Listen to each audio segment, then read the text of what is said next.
ગુજરાતના ગાંધીનગરના ડભોડા ગામમાં હનુમાનજીનું પૌરાણિક મંદિર આવેલું છે. આ એક એવું ચમત્કારિક મંદિર છે જ્યાં અંગ્રેજો પણ બાધા રાખતા હતા.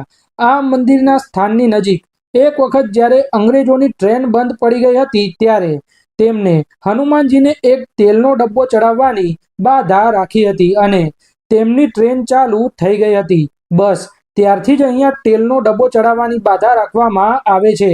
દર કાળી ચૌદસના દિવસે લાખોની સંખ્યામાં ભક્તો અહીંયા આવે છે અને તેલના ડબ્બા ચડાવે છે, જેનો સદઉપયોગ કરવામાં આવે છે.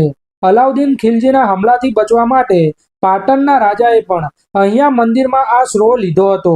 એવું કહેવાય છે કે એક ભરવાડ પોતાની ગાયને લઈને રોજ અહીંયા ચરાવવા માટે આવતો હતો, પરંતુ આ જગ્યાએ પહોંચતા જ ગાય પોતાનું શીશ નમાવીને પ્રણામ કરતી હતી.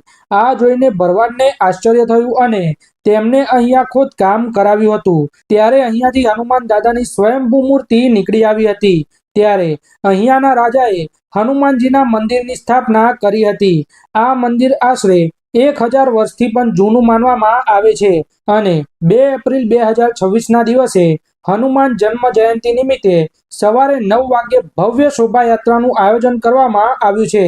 1111 તેલના ડબ્બાનો મહાભિષેક કરવામાં આવશે અને બપોરે 12 વાગે 101 દીવાની મહાઆરતીનું આયોજન કરવામાં આવેલું છે.